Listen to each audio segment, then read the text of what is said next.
నిత్య జీవముకు నన్ను నిర్ణయించితివే, పరలోక ఆల్బములో నన్ను చేర్చితివే. అందుకే మరందుకే మరందుకే యేసయ్యా నిన్ను స్తుతించుచున్నాను. నా యేసయ్యా నిన్ను స్తుతించుచున్నాను. వెళ్ళవేళలా నిన్ను స్తుతింతును. మాటి మాటికి నీ నామం స్మరిందును. వెళ్ళవేళలా నిన్ను స్తుతిందును.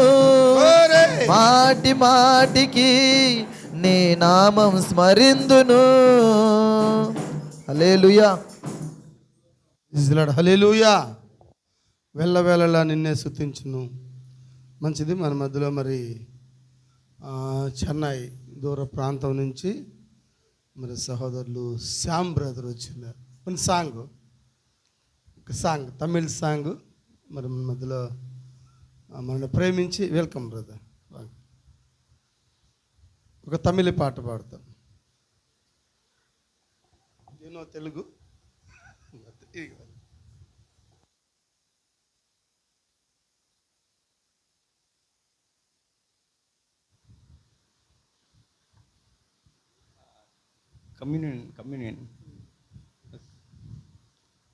కమ్యూనియన్ రాబోతుంది గురించి సాంగ్ సంబంధించిన సాంగ్. Praise lord. ఒకవేళ మీకు అర్థం కాకపోయినా దేవుడికి అర్థం అవుతుంది. இந்த உலகத்தில் எல்லா வார்த்தைக்கும் டீட்டெயில் கொடுக்கலாம். ప్రతి విషయాన్ని దేవుడు అందరికీ పంచిపెడుతున్నాడు. தேவனுடைய அன்புக்கு விளக்கமே கொடுக்க முடியாது. దేవుడు ఎవరికి ఇవ్వలేదంట ఆయన కార్యాన్ని. அவ்வளோ பேர் చాలా మంది ఉన్నారు. No explain. వాళ్ళకి ఎంతమంది చెప్పినా కూడా எக்ஸ்பிளைன் பண்ணவே முடியாது. వాళ్ళందరికీ అర్థం కాలేదు ఎక్స్ప్లెయిన్. தாவீது சொல்றார், దావీదు చెప్తున్నాడు, ஒரு సంగీతத்தில் జాస్తి వసనం, సంగీతం కీర్తన గ్రంథంలో ఎక్కువ వచనాలు ఉన్నాయంట. ஒரு సంగీతத்தில் మాత్రం, ఒక సంగీతంలో మాత్రం அவருடைய அன்பு பெரியது. அன்பு లవ్, ప్రేమను గురించి, கிருபை பெரியது. తిరువైమిని கர்த்தரை துதியுங்கள் ஆமென். దేవుని స్తుతించట ఆమెన్. ఇంకా సైడ్ அவருக்கு தமிழ் தெரியாது. ஹெல்ப் சொல்லுங்க. Okay, sing a song.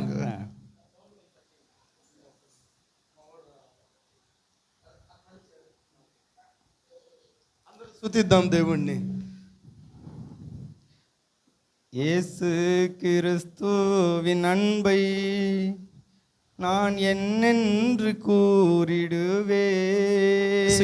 నిన్నేమని స్తుతించేది? எந்தனை மீட்ட அன்பை குறித்து நான் எவ்விடம் பாடிடுவேன். நான் எவ்விடம் பாடிடுவேன்.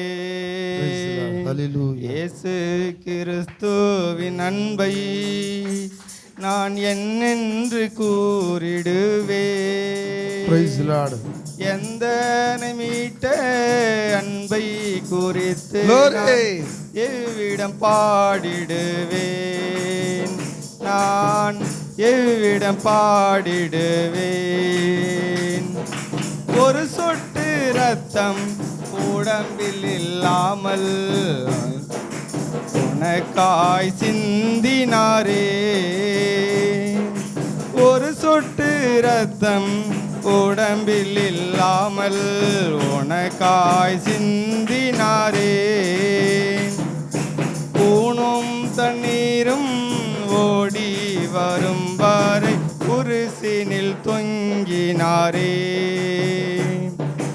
ஊனும் தண்ணீரும் ஓடி வரும் வரை குருசினில் தொங்கினாரே. இயேசு கிறிஸ்துவின் அன்பை நான் என்னென்று கூறிடுவேன். எந்தனை மீட்ட அன்பை குறித்து நான் எவ்விடம் சவுண்ட் ఎక్కువ సరి చేయి பாடிடுவேன் సౌండ్ நான் எவ்விடம் பாடிடுவேன் மரண இருளின் பள்ளத்தாக்கிலே மடிந்து கிடந்த ஆமென். என்னை హల్లెలూయా மரண இருளின் பள்ளத்தாக்கிலே மடிந்து கிடந்த என்னை அடி மீது தூக்கி மகிமை உண்டாக்கின மாண்பை என்ன சொல்வேன் மடி மீது தூக்கி மகிமை உண்டாக்கின மாண்பை என்ன சொல்வேன் இயேசு கிறிஸ்துவின் அன்பை நான் என்னென்று பாடிடுவேன் எந்தனை மீட்ட அன்பை குறித்து நான் எவ்விடம் பாடிடுவேன் ஆமென் ஆமென் நான் எவ்விடம் பாடிடுவேன் உலக பிசாசின் பின்னே ஓடின பித்தனாகிய என்னை உலக பிசாசின் பின்னே ஓடின பித்தனாகிய என்னை இலவசமாக இரத்தத்தால் மீட்ட ரட்சிப்பை என்ன சொல்வேன் இலவசமாக இரத்தத்தால் மீட்ட Praise the Lord. ரட்சிப்பை Hallelujah. என்ன சொல்வேன் ஆமென் இயேசு கிறிஸ்துவின் அன்பை நான் என்னென்று கூறிடுவேன் எந்தனை மீட்ட அன்பை குறித்து நான் எவ்விடம் பாடிடுவேன் நான் எவ்விடம் பாடிடுவேன் ஹல்லேலூயா హల్లెలూయా థ్యాంక్ యూ బ్రదర్ చప్పట్లు కొడతాం అందరూ ఆమేన్ హల్లెలూయా హల్లెలూయా మంచిది మంచి సమయానికి మనం వచ్చున్నాము మరి గడిచిన కాలం అంతటిలో ఆయన కృప ఆయన కనికరమైన దీవెనలు ఇచ్చి మరి మనల్ని కాచి కాపాడి భద్రపరిచిన దేవుడు ఆయన ఆమేన్ హల్లెలూయా హల్లెలూయా బోయస్ బ్రదర్ మరి శామ్ బ్రదర్ ఒక 5 minutes just witness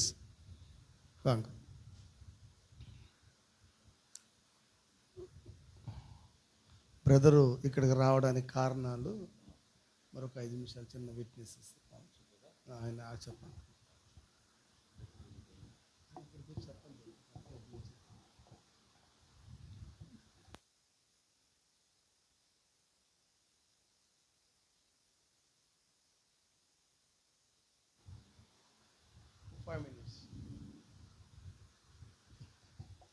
praise lord హల్లెలూయా మంచిది మన మధ్యలో సహోదరుడు మీరు ఎక్కడికి వెళ్తున్నారు మరి నా శామ్ బ్రదరు మరి చెన్నై నుంచి ఇంకా చాలా దూరము మరి ఈరోజు ఆయన మన మధ్యలో ఉండుట మరి రాత్రి ఆయన చెప్తుంటే నాకు చాలా సంతోషం వేసింది మరి ఈరోజు ఒక 5 నిమిషాలు కానీ ఒక 10 నిమిషాలు మీ యొక్క సాక్ష్యాన్ని చెప్పాలని మరి నేను కోరుతున్నాను హల్లెలూయా మరి ఉదయకాల సమయంలో మరి ఒక శామ్ గురించి మనం విన్నాము ஆமென் உதயகால చెప్పండి இந்த காலை நேரத்தில் காலையிலும் கூட ஒரு ஷாமை குறித்து நாம கேட்டோம் ఆ శాము వెస్ట్ ఈ సైడ్ ఏ సైడ్ பாஸ் ఈ సైడ్ அந்த சாமு வந்து இந்த சைடா இருக்கிறாரு ఉత్తరం மேற்கு சைடா இருக்கிறாரு ఈ శాము దక్షిణం ஓ இந்த ஷாம் பிரதர் வந்து வடக்குல இருக்கிறாரு ఈ గూడూరుకి இந்த గూడూరు பகுதிக்கு ఉత్తరం నుంచి ఒక శాము వచ్చాడు ஓ மேற்குல இருந்து ஒரு ஊழியக்காரர் வந்தாரு మధ్యాహ్నం సాక్ష్యం చెప్పాడు இன்னைக்கு మధ్యాహ్నం சாட்சி சொன்னாங்க ఇప్పుడు దక్షిణం నుంచి ఒక శాము వచ్చాడు இப்போ வடக்குல இருந்து அதே மாதிரி ஒரு சகோதரர் ஷாம் பிரதர் வந்திருக்கிறாங்க మరి ఈ సాయంకాలం ఆయన సాక్ష్యాన్ని ఒక 5 నిమిషాలు இந்த மாலை வேளையிலும் கூட இந்த ஷாம் பிரதர் ஒரு சிறு சாட்சி பகிர்ந்து கொள்வார் మధ్యలో ఒక శాము ఉన్నాడు ஓ நடுமத்துல அதாவது நடுவுல ஒரு ஷாம் பிரதர் இருக்கிறாங்க ఆ శామే మా శాము அந்த ஷாம் பிரதர் தான் நம்ம Sham hallelujah hallelujah thank you brother சொல்லுங்க praise lord praise the lord கர்த்தருடைய நாமத்திற்கு மகிமை உண்டாவதாக. దేవుని పరిశుద్ధ నామానికి మహిమ కలుగాక. உங்கள் யாவருக்கும் మీ అందరికను கர்த்தராகிய இயேசு கிறிஸ்துவின் நாமத்தினாலே ప్రభువైన యేసుక్రీస్తు నామములో அடியேன் சார்பாகவும் నా ఒక సార్బగును என்னுடைய குடும்பத்தார் சார்பாகவும் మా మా కుటుంబం మా కుటుంబ తరప கர்த்தராகிய இயேசு கிறிஸ்து நாமத்தினாலே வாழ்த்துதலை சொல்லுகிறேன். మరి ప్రభువైన యేసుక్రీస్తు నామంలో మీరు దీవిస్తున్నాను. நாங்கள் எங்கள் அப்பா ஸ்தாபனத்தில் இருந்தவங்க பெண்டிகாஸ்ட். మా తండ్రి గారు ఒక బెంతుకోస్త్ అనే ఒక సంఘ శాఖకి చెందే వ్యక్తి. என் அம்மா பேர் அன்னாள், మా అమ్మగారి పేరు అన్నాள், அப்பா பேர் ஆபிரகாம், మా తండ్రి గారి పేరు అబ్రహాము. எனக்கு ஒரு సహోదరి ఉంది. నాకు ఒక సహోదరి ఉంది. என்னோட சகோதரிக்கும் எனக்கும் 10 இயர்ஸ் ఏజ్ వ్యత్యాసం. నాకును నా సహోదరికి 10 సంవత్సరం తేడా. 10 வருஷம் கழிச்சு தான் நான் பிறந்தேன். ఆమె పుట్టిన 10 సంవత్సరాల తర్వాతనే నేను పుట్టాను. நாங்கள் ஸ்தாபனத்தில் இருந்தனால எங்கள் அப்பா அந்த வேதத்தை சரியாக ஃபாலோ பண்ணுறாங்க. எங்கள் அப்பா అనగా మా నాన్నగారు సంఘ శాఖలో నడుచుకున్నాడు, నడిపింపబడిన కాబట్టి మేమందరము అలాగనే నడిపించేదానికి మా నాన్న మమ్మల్ని అలా పెంచిండు. 10 வருஷம் கழிச்சு குழந்தை பிறந்ததுனால 10 సంవత్సరాల తర్వాత బిడ్డగా నేను పుట్టాను కాబట్టి అమ్మ పేరు అన్నాల్ என்பதனால మా అమ్మగారి పేరు అన్నాల్ అనే పేరు, సాముయేల్ పేరు, మా అమ్మగారి పేరు అన్నాల్ అనే పేరు ఉంది కాబట్టి నాకు వాళ్ళ బిడ్డ సామువేల్ అనే పేరు పెట్టారు. వేదத்தில் ஒவ்வொரு பேருக்கும் ஒரு அர்த்தம் உண்டு. బైబిల్ గ్రంథంలో ఒక్కొక్క మాటకి ఒక్కొక్క పేరుకి అర్థం ఉంది. சாமுவேல் என்ற பேருக்கு సామువేల్ అనే మాటకి கர்த்தருடைய தோள்பட்டை என்று அர்த்தம். దేవుని యొక్క భుజము అని అర్థం అంట. தோள்பட்டை భుజము, அதாவது ஒரு மனுஷன் அதிகமான ஒரு பலு சுமக்கிற இடம் எதுன்னா தோள்பட்டை தான். ఒక మనిషి ఎక్కువగా మరి బరువు మోసే ఈ స్థలం ఏదంటే ఈ షోల్డర్. உங்கள் யாவருக்கும் ஞானசானம் எடுக்கும் பொழுது அல்ல ஞானசானம் எடுக்கிறதுக்கு முன்னாடி ஒரு பேர் வச்சிருப்பாங்க. మీ అందరూ కూడా బాప్తిసం ఇచ్చేటప్పుడు అలా కాకపోతే దాని ముందు ఏదో ఒక పేరు పెట్టుంటారు. அந்த பேருக்கேற்ற ஆவி உங்களை ஆளுகை செய்யும். ఆ పేరుకు తగినట్టుగా ఒక ఆత్మ మిమ్మల్ని నడిపిస్తుంది. இந்த சாமுவேல் என்ற பேருக்கு సామువేల్ అనే పేరు கர்த்தருடைய தோள்பட்டை என்று அர்த்தம். దేవుని ఒక భుజము అని అర్థం. கர்த்தருடைய தோள்பட்டை சாமுவேல்னு பேர் வச்சுட்டு సామువేల్ అనే పేరు పెట్టి அந்த சுமக்கக்கூடிய பாகத்தை ఒక మోయుచున్న ఆ భాగాన్ని அதை என்னால் செய்யாமல் இருக்க முடியாது. అట్లా ఆ పనిని నేను చేయకుండా ఉండలేనండి, మోయకుండా ఉండలేను. நான் சென்னை பட்டணத்திலே வேலைக்காக கேட்டரிங் வேலைக்காக நான் வந்திருந்தேன். నేను చెన్నై పట్టణానికి క్యాటరింగ్ పని చేసేదానికి వచ్చాను. నేను அங்கே எனக்கு ஒரு సభை நான் தெரிந்து கொண்டு అక్కడ ఒక సంఘాన్ని నేను తెలుసుకొని 10 ఇయర్స్ పోனேன். ఒక 10 సంవత్సరాలు ఆ సంఘానికి పోయాను. குறிப்பிட்ட காலங்கள் எனக்கு திருமண వయసు ఆనబోదు ఒక కొన్ని రోజులు నాకు దాని తర్వాత నేను పెళ్లి చేసుకుని వివాహం చేసుకున్న తర్వాత எங்க అమ్మ వయసానవங்க, మా అమ్మగారు చాలా వయసైన ఆమె.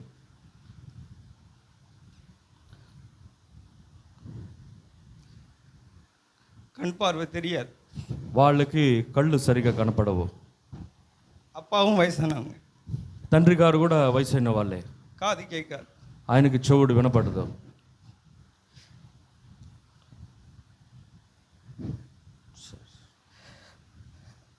కారణం ఇல்லாమ దేవుని సామువేల్ని పేరు வைக்க ప్రైజ్ ది లార్డ్.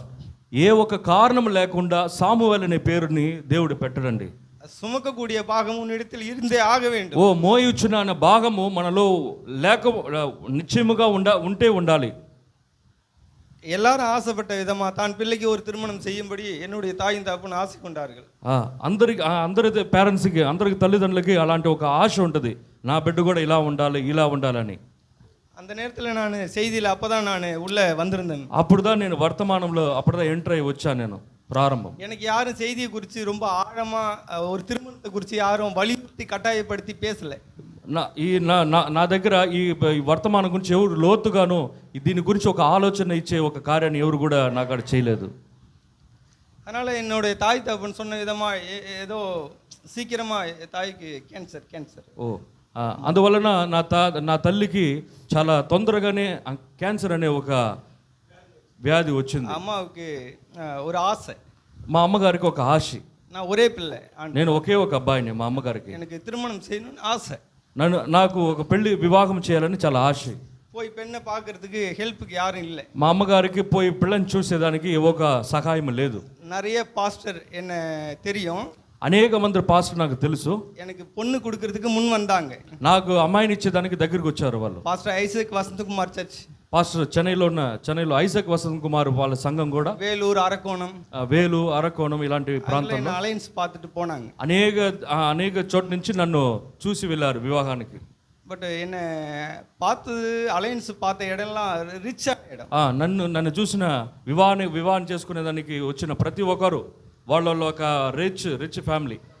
நான் ஓகேன்னு சொல்லியிருந்தேன்னா எனக்கு திருமணம் பண்ணியிருந்திருப்பேன். ఒకవేళ నేను ఓకే అన్నానంటే నేను వెంటనే నా పెళ్ళి అయిపోయి ఉంటుంది. ஆனால் நான் அங்கே போய் பார்க்கும்பொழுது அவங்களுடைய ஸ்தானத்துக்கும் அவங்களுடைய வசதிக்கும் என்னுடைய வசதிக்கும் ரொம்ப దూరం. నేను వాళ్ళ దగ్గర పోయి చూసినప్పుడు వాళ్ళ ఒక అంతస్తుకు నా అంతస్తు చాలా దూరంగా ఉండింది. எங்கள் வீடு குட்டி சின்ன வீடு, ஓலை வீடு. మా ఇల్లు చాలా చిన్న పూరు గుడిసి, ஒரே ஒரு ஹால், చిన్న ఒక గది. அந்த ஹால் எங்கள் அம்மா எங்கள் அப்பா. ఆ గదిలోనే మా అమ్మగారు మా నాన్నగారు.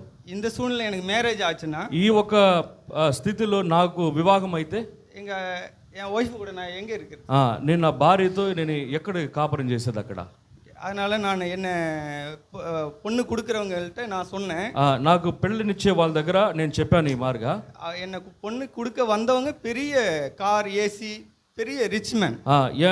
నా దగ్గరికి అనగా నాకు పెళ్లి సంబంధం వచ్చిన వాళ్ళందరూ చాలా రిచ్, గొప్ప స్థానంలో ఉండేవాళ్ళు వాళ్ళు అందరూ.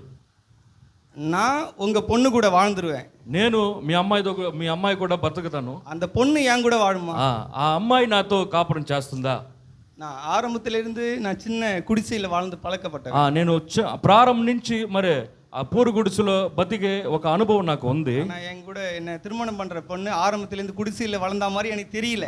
ఒకవేళ నాతో వచ్చిన అమ్మాయి అలాంటి అనుభవం ఉందా లేదు, పూరు గుడిసెల అనుభవంలో బతికిందా లేదని నాకు తెలవలేదు. బ్రదర్ வேண்டாம், వద్దు బ్రదర్, அப்படியே விட்டுட்டேன். అలానే వదిలేసేసాను. திருப்பி என்னோட சொந்த பந்தத்தில் ஒரு இந்து பெண், మరలా మా బంధువులలో ఒక హిందూ వ్యక్తి చెందిన అమ్మాయి. 4 பெண் பிள்ளைங்க. 4 పిల్లలు వాళ్ళకి. அதை அங்கே போயிட்டு ஒரு பெண்ணை தெரிந்து கொண்டு நான் நேசித்து திருமணம் பண்ணிக்கிட்டேன். దాంట్లో ఒక అమ్మాయిని నేను ప్రేమించి పెళ్లి చేసుకున్నాను. அப்போ நான் ஒரு பெரிய இந்த செய்தியில் ரொம்ப அனுபவசாலியான ஒரு பாஸ்டர் வச்சு தான் திருமணம் பண்ணேங்க. అప్పుడు నేను అనుభవం కలిగిన ఒక పాస్టర్ పెట్టి నేను పెళ్లి చేసుకున్నాను. திருமணம் நிச்சயிக்கப்பட்டு அதை கன்ஃபார்ம் பண்ணி திருமணம் பண்ணுகிற வரைக்கும் யாரும் என்கிட்ட எந்த ஒரு அறிவுரையும் சொல்லலை. ஒரு இந்து பெண்ணை కళ్యాణం பண்ணக்கூடாதுன்னு சொல்லலை. మరి పెళ్లి చేసుకోవాలని ఆలోచించినప్పుడు ఆమెను చేసుకోవాలని ఏ ఒక్కరు కూడా వచ్చి నాకు ఆలోచన ఇవ్వలేదు. நான் இந்து பெண்ணை కళ్యాణం பண்ண போறேன்னு தெரிஞ்சதுக்கு அப்புறமேட்டு నేను ఆ హిందూ అమ్మాయిని పెళ్లి చేసుకోపోతున్నానని తెలిసి நான் போன சபையில் என்னை ரிஜெக்ட் பண்ணிட்டேன். నేను పోయే సంఘానికి నన్ను వెలివేశారు. நான் திருமணம் பண்ண முடியாதுன்னு சொல்லிட்டேன். ఆ పాస్టర్ గారు నేను నీకు పెళ్లి చేయను అని చెప్పేశారు. బ్రదర్ బ్రనామ్ சொல்றார், బ్రనామ్ సెలవిస్తుండ్రు, ஒருவர் உங்களை வெறுத்தால், ఒకడు మిమ్మల్ని తోసేసినట్లయితే அவர் వెறுப்பதற்கு முன்பாக, ఆయన త్రోసేసకు ముందుగా யாரோ ஒருவரை உங்களை நேசிப்பதற்கு தயாராக வைத்துவிட்டு தான் ஒருவரை வெறுக்க வைக்கிறார். ఎవరో ఒకరిని మిమ్మల్ని ప్రేమించాలనే దేవుడు అలాంటి ఒక ఉద్దేశం పెట్టిదా మిమ్మల్ని తోసేస్తారు ఆ నుంచి. புரியுதுங்களா? అర్థమవుతుందా మాట? அதுக்கப்புறம் நான் ரெகுலராக போன பாஸ்டர் அந்த திருமணத்தை பண்ணலைங்க. నాకు రెగ్యులర్గా పోయి ఆ పాస్టర్ గారు నాకు వివాహం చేసి పెట్టలేదు. நான் இன்னொரு பாஸ்டர் வச்சு நான் திருமணம் செய்து నేను ఇంకొక పాస్టర్ గారిని పెట్టి వివాహం చేసుకున్నాను. அதே கூட என்னுடைய வாழ்நாட்கள் 2 பிள்ளைங்க பிறந்தாங்க. నా జీవితంలో నాకు దేవుడు ఇచ్చిన ఇద్దరు, ஒரு பெண் பிள்ளை, ఒక అమ్మాయిని ఒక అబ్బాయిని దేవుడు ఇచ్చింది నాకు. మొదటి పిల్ల ஒரு பெண் பிள்ளை. எனக்கு பெண் பிள்ளைன்னா ரொம்ப விருப்பம். నాకు ఆడపిల్ల అయితే చాలా ఆశ. నాకు நான் குழந்தை பிறக்கிறதுக்கு முன்னாடியே, బిడ్డల కనుక ముందే எனக்கு பெண் பிள்ளை தான் பிறக்கணும், அதுக்கு ஷாரன் ரோஸ் పేరు வைக்கணும்னு தேவன்ட்ட நான் நினைச்சிருந்தேன். నాకు అమ్మాయి పుట్టాలి, ఆ అమ్మాయికి షారన్ రోజ్ అనే పేరు పెట్టాలని నాకు ఆశ. எனக்கு பெண் பிள்ளை தான் பிறந்துச்சு. అదేలాగానే నాకు అమ్మాయి పుట్టింది, షారన్ రోస్ தான் పేరు వచ్చి. షారన్ రోజ్ అనే నేను పేరు. రెండవది ఆన్ పిల్ల பிறந்துச்சு. రెండోది ఒక మగ అబ్బాయి పుట్టిండు. 8 మాసத்துல அவன் டெலிவரி ஆயிட்டான். 7 నెలలకే 7-8 నెలలకే ఆ బిడ్డ పుట్టేసింది. அந்த டெலிவரி டைம்ல, ఆ డెలివరీ సమయంలో என்கிட்ட ₹1 కూడా కాసు లేదు. నా దగ్గర ₹1 కూడా డబ్బులు లేదు. యాక్చువల్లీ 10 మాసాలు தான் குழந்தை பிறக்கணும். ఒక 10 నెలలనే ఒక బిడ్డ జన్మిస్తుంది. ఏ మனைవికి 8 మాసాలు மாசத்திலே குழந்தை, அந்த வலி வந்து போச்சு. నా ఒక భార్యకి 8 నెలలనే ఆ కడుపు నొప్పి ஆல்ரெடி என் ஒய்ஃப் ஒரு பேஷண்ட். ఆల్రెడీ నా ఒక భార్య ఒక పేషెంట్కి ఉంది. கால் స్క్రాచర్, நடக்க முடியாது. నా భార్యకి కాళ్ళు ఫ్రాక్చర్ అయింది, నడవనవదు. சாமுவேல் என்ற பேருக்கு கர்த்தருடைய தோள்பட்டை. దేవుడి అనగా సామువేల్ అనే పేరుకి దేవుని భుజము అని అర్థము. ஆல்ரெடி அப்பா அம்மாவோட ஒரு சுமை இருக்கு என் மேல. ఆల్రెడీ అమ్మా నాన్న ఒక భారము నా మీద ఉంది.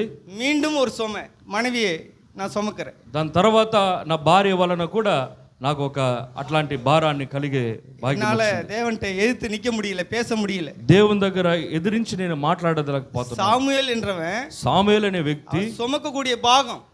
భారాన్ని బోయించిన వ్యక్తి ఆయన వ్యక్తి. இங்கே அந்த காலத்துல சுமை தாங்கின்னு ஒன்று வச்சிருப்பாங்க. சுமை தாங்கி, சுமை தாங்கி, సుమైతాంగ్. ఆ దినాలలో ఒక அந்த காலத்துல ரோடு பஸ் இல்லாத டைம், అనగా ఆ కాలంలో బస్సు ఇట్లాంటి వసతి లేకున్న సమయంలో பெரிய பெரிய weight தோள்ல தூக்கிட்டு வரும்போது ఒక్కొక్క మనుషులు ఆ కాలం ఏం చేస్తారంటే వాళ్ళు వస్తువులు ఇస్తే వాళ్ళే మోసుకొని వస్తారు అనమాట. கொஞ்ச நேரம் வழுத்து வலிக்குது அப்படின்னு சொல்லி சுமை தாங்கி மேல ఇறக்கி வைப்பாங்க. వాళ్ళు ఏం చేస్తారు, ఎక్కువ బరువు మోయలేకని దానిపైన ఆ బరువుని கொஞ்சம் வலி சரியா இருந்தா தூக்கிட்டு போயிடுவாங்க. కొంచెం తర్వాత ఆ బరువుని తీసుకుపోయి తీసుకుపోయేస్తారు వాళ్ళు. ஒரு நாள் கூட ఒక రోజు కూడా அந்த சுமை தாங்கி ఆ ఒక సుమై అనగా ఆ బరువు మోచే ఒక என் மேல வைக்காதீங்கன்னு சொல்லவே முடியாது. ఆ ఒక బరువు కింద పెట్టడానికి ఎవరు కూడా లేరు. அந்த சுமை தாங்கி உண்டாக்கப்பட்டது ఆ ఒక బరువు మోయించిన ఒక మనిషి, ఆ ఒక బరువు మోయించిన ఆ మనిషి ఉండేది ஒருவருடைய பாரத்தை சுமக்கும்படியாகத்தான் தவிர ఒక్కొక్క భారాన్ని ఒకరు మోయాలనే దేవుడు పెట్టాడు. வேறொன்றுக்காகவும் இல்லை, వేరే దేనికి కాదు. இப்படியே கூட என்னுடைய காலங்கள் கடந்து வந்தது. అలాగా నా కాలాలు గడిచిపోయినాయి. அந்த மருத்துவமனையில் என்னோட ஒய்ஃப் அண்ணன் 8 மாதத்துல நான் வழின்னு கொண்டு போய் உள்ள போகும்போது అలాగా 8 నెలల్లో నా భార్యని హాస్పిటల్కి నేను తీసుకొని పోయే సమయంలో குழந்தை டெலிவரி ஆக போகுது. డెలివరీ అవ్వబోతుంది. ஆனா 8 மாசம் தான் ஆகுது. అయితే 8 నెలలు మాత్రమే అవుతుంది. ஒரு மாசத்துல பிறந்தா மூச்சு திணறல். ఒకవేళ 8 నెలలు అలాంటి వయసులో పుడితే ఒక మూర్చి తనలు అంటే குழந்தை ఇంక్యుబేటర్ல தான் வைக்க. ఇంక్యుబేటర్ బుస్సలాగే ఒక వ్యాధి అటాక్ అయ్యి ఒక కన్నాడి రూమ్ లో పెడతారంట. குழந்தை பிறக்கிறதுக்கு முன்னாடியே டாக்டர் சொன்னார், బిడ్డ పుట్టక ముందు డాక్టర్ చెప్పారు, குழந்தை பிறந்து உயிரோட இருக்குமா என்னன்னு எனக்கு தெரியாது. ఒకవేళ బిడ్డ పుట్టి ఊపిరితో ఉంటదా లేదని కూడా నేను చెప్పలేను. நீங்க தயாரா ஆம்புலன்ஸ வர வைங்க. ఒకవేళ మీరు తయారుగా అంబులెన్స్ ని రంపించుకోండి. வேற ஒரு ஹாஸ்பிடலுக்கு போகணும். వేరే ఒక హాస్పిటల్ కి తీసుకుపోండి. டைம் நோ வேஸ்ட் பண்ணாதீங்க. టైం వేస్ట్ చేయబాకండి. ஆம்புலன்ஸ ரிவர்ஸ்ல விட்டு ரெடியா வைங்க. రెడీగా అంబులెన్స్ ని రివర్స్ ని తీసుకురండి. Ambulance கூப்பிடுறதுக்கு 5000 amount. అంబులెన్స్ ని తీసుకురావాలా అనే దానికి 5000 రూపాయలు కావాలా. என்கிட்ட only 500. నా దగ్గర ఉత్త 500 డబ్బులు నా దగ్గర ఉన్నాయి. தேவன் தான் அந்த கர்ப்பத்தை கொடுத்தார். దేవుడే ఆ గర్భఫలాన్ని ఇచ్చాడు.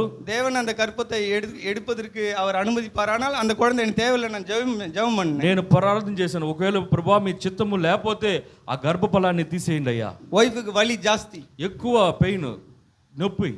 சீக்கிரம் ஓபி சீட் போய் வாங்கிட்டு சொன்னாங்க. పోయేసి వెంటనే వెళ్ళి ఆ ఓపీ సీట్ తీసుకురా. நான் போய் ஓபி சீட் வாங்கிட்டு வர்றதுக்குள்ள నేను ఓపీ సీట్ పోయి తీసుకొని వచ్చే లోపల వైఫ్కి సుఖప్రసవం. నా భార్యకి నార్మల్ డెలివరీ అయిపోయేసింది. హల్లెలూయా. 2 minutes 2 నిమిషాలలో ఓపీ సీట్ పోయి వైఫ్ నేమ్ ఏజ్ పోట్ వర్రదుకు ఓపీ సీట్లో పోయి మా భార్య పేరు నా పేరు రాసి ఇచ్చి వచ్చే లోపలనే டாக்டருக்கு ஒண்ணுமே புரியல. డాక్టర్కి ఏమని తోచలే. 8 மாசத்துல குழந்தை பிறந்தா ఇంక్యుబేటర్ல தான் வைக்கணும். 8 నెలల్లో పుట్టిన బిడ్డని తీసుకొని ఇంక్యుబేటర్ అనే బాక్స్ లో పెట్టాలా. டாக்டர் ஸ்டெத்தோஸ்கோப் எடுத்து செக் பண்ற குழந்தைக்கு డాక్టర్ ఆ స్టెతోస్కోప్ తీసుకొని పోయి అలా పెట్టి చూస్తున్నాడు. அந்த மூச்சு எல்லாம் ఆ బుస్ అంతా 10 மாசம் కరెక్టా பிறந்த குழந்தைக்கு எப்படி இருக்குமோ அப்படியே இருக்கு. 10 నెలలు పుట్టే బిడ్డకి ఎలా ఉంటుందో అలాగనే ఉండిందంట. தேவன் மீண்டும் ஒரு சுமையை வைக்காதபடி என்னை ஆறுதல் படுத்தினார். దేవుడు మరలా ఒక భారాన్ని మోయకుండా దేవుడు అలాంటి కార్యాలు దేవుడు చేశారు నా జీవితంలో. உங்களுக்கெல்லாம் ஒரு நல்ல பாஸ்டர், మీకంతా ఒక మంచి పాస్టర్ గారు, ஒரு ஒரு ஒரு சபை கிடைக்கிறது ரொம்ப அரிது. ఒక సంఘము దొరికేది చాలా చాలా పెద్ద విషయం. நான் அநேக சபைக்கு போனதுண்டு. నేను అనేక సంఘానికి పోయి ఉన్నాను. ஒரு இடத்துலையும் ஒரு சூழ்நிலைகள் நிமித்தம் ఒక్కొక్క సంఘంలో ఒక్కొక్క స్థితి బట్టి పరిస్థితి బట్టి வெளியே வந்துட்டேன். బయటకు వచ్చేసాను నేను. நான் ஒரு 2 இயர்ஸாக சரியான சபைக்கு போக முடியல. నేను ఒక 2 సంవత్సరాలుగా సరైన సంఘానికి నేను వెళ్ళలేదు. அந்த சமயத்தில் சகோதரன் மோசஸ் பிரதர் ఆ సమయంలో సరైన ఆ సమయంలో మన మధ్యలో ఉన్న బ్రదర్ మోసెస్ గారు మెసేజ్ కొడతాను ఫోన్ పరిచయం అయ్యిండు. ఆంధ్రాలో ఇలాగ నేను మెసేజ్ చెప్పాను అని చెప్పి నాకు చెప్పిండు ఆయన. Okay pastor John Peter pastor message கொடுத்தாங்கன்னு ఫోటోలో பார்த்தேன். ఇలాగ నేను పాస్టర్ జాన్ పీటర్ పాస్టర్ గారి సంఘంలో ఇలాగ నేను పోయి వర్తమానం ఇచ్చానని ఆ మెసేజ్ని నేను వేసి చూపించిన. ఓకే సంతోషం, నాకు చాలా సంతోషంగా ఉంది ఆ మెసేజ్ నేను చూసిన. அந்த மெசேஜை போட்டு கேட்டால் தெலுங்குல போயிட்டு இருக்கு. ఆ మెసేజ్ని ఏది చూసారుగా అది తెలుగులో ఉంది. అది எனக்கு தெலுங்கு தெரியாது, నాకు తెలుగు రాదు, అర్థం కాల. நான் மெசேஜ் கேட்கணும் ரொம்ப வாஞ்சியா இருக்கிறேன்.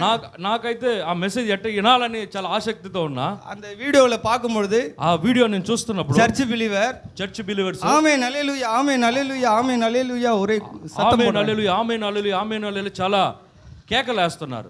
நானும் அந்த மாதிரி சத்தம் போட்டு போடணும்னு ஆசையா இருக்கு. నేను కూడా అలాంటి శబ్దం వేసి లాంగ్వేజ్ పురియలే, దేవుని స్తుతించాలని ఆశ ఉంది. అయితే భాష నాకు అర్థం కాలేదు. ఫస్ట్ టైం పోட்டு பார்க்கறேன் పురియలే, ఒక తడవ వేసి చూస్తున్నా అర్థం కాలేదు. సెకండ్ టైం పోட்டு பார்க்கறேன் పురియలే, రెండో తడవ వేసి చూస్తున్నా అర్థం కాలేదు. థర్డ్ టైం పోட்டு பார்த்தேன் పురియలే, మూడో తడవ కూడా చూసినా అర్థమే కాలేదు.